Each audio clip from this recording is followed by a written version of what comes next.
Vous écoutez Monsieur Imo, le podcast belge qui répond à toutes vos questions concernant l'immobilier. Bonjour à tous, c'est Monsieur Imo. Aujourd'hui, nous allons parler de la location d'un bien immobilier avec le bail de résidence principale. Le bail de résidence principale est un bail d'habitation que le preneur, avec l'accord express ou tacite du bailleur, affecte dès son entrée dans les lieux loués à sa résidence principale. Le droit du bail de résidence principale s'applique à un contrat de location si 3 conditions sont remplies. Il doit s'agir d'un bail d'habitation. Le logement doit être affecté à la résidence principale du locataire et le bailleur doit marquer son accord sur l'affectation du logement à la résidence principale. La notion de résidence principale n'est pas définie par la loi.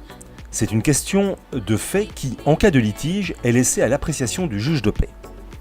Il s'agit de l'endroit où vit habituellement le preneur, où il y a le centre nerveux de ses activités et mène sa vie personnelle et familiale. La preuve de la résidence principale peut être démontrée par toute voie de droit, la domiciliation, les factures d'eau, de gaz, d'électricité, de téléphonie, etc. Le droit du bail de résidence principale ne s'applique pas lorsque le bail constitue l'accessoire d'un contrat principal relatif à la fonction du preneur. Par exemple, une conciergerie, ou une activité commerciale ou artisanale. Le bail doit être fait par écrit. Il faut que le bail soit rédigé en autant d'exemplaires qu'il y a de parties. Chaque exemplaire mentionne le nombre d'originaux qui ont été rédigés et signés. Un exemplaire original sera remis à chaque partie.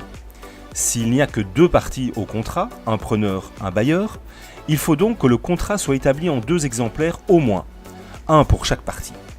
En pratique, il faudra un exemplaire supplémentaire destiné à la formalité obligatoire de l'enregistrement. Avant de voir ce que doit comporter le bail de résidence principale, n'oubliez pas de vous abonner et d'activer les notifications pour être averti des nouveaux podcasts. Le bail doit au minimum préciser l'identité du preneur et du bailleur. Nom, deuxième prénom, lieu, date de naissance, domicile. S'il s'agit d'une personne morale, une société, il faut également le numéro d'entreprise, le siège social et la dénomination. La date de prise en cours du bail, la durée du bail, le type de bail, la désignation de tous les locaux et parties d'immeubles loués, le montant du loyer hors charge, le montant des charges communes éventuelles, le montant des charges privatives, si elles ont un caractère forfaitaire, l'indication du caractère forfaitaire ou provisionnel des charges privatives et communes éventuelles. Dans le cas d'un immeuble où il y a plusieurs logements, si le montant des charges n'est pas forfaitaire, le mode de calcul des charges et la répartition effectuée. Il faut également y mettre l'existence de compteurs individuels ou collectifs et la date de l'établissement du dernier certificat PEB ainsi que l'indice de performance énergétique attribué au bien loué. Il faut indiquer également le numéro national de chacune des parties. Il est obligatoire de faire un état des lieux d'entrée. Cet état des lieux doit être enregistré. L'état des lieux doit être établi soit pendant le temps que le logement est inoccupé, soit au plus tard pendant le premier mois de l'occupation du logement par le preneur. L'état des lieux d'entrée consiste en une description détaillée de l'état dans lequel se trouve le logement au départ de la location. C'est un document essentiel qui permet d'établir de manière précise les dommages survenus pendant la location et de déterminer à qui incombent les réparations. L'état des lieux d'entrée peut être établi à l'amiable ou à frais communs par un expert. Le preneur est responsable de l'incendie des lieux loués, à moins qu'il n'apporte la preuve que l'incendie s'est produit sans sa faute. C'est pourquoi, sauf convention contraire, le preneur contracte une assurance préalablement à l'entrée dans les lieux. Il apporte la preuve du paiement des primes annuellement. Si le preneur n'apporte pas la preuve du paiement des primes dans le mois suivant l'entrée dans les lieux ou ultérieurement, dans le mois suivant la date d'anniversaire de l'entrée dans les lieux, le bailleur est autorisé à ajouter à sa propre assurance une clause d'abandon de recours, dont le coût sera supporté par le preneur. Le preneur assurera alors son mobilier et sa responsabilité à l'égard des tiers, par exemple les voisins. En principe, tout bail de résidence principale a une durée de 9 ans. Il existe également le bail de courte durée, de moins de 3 ans, le bail de longue durée, de plus de 9 ans, et le bail à vie. Parlons ici de la résiliation du bail pour le bail le plus courant, d'une durée de 9 ans.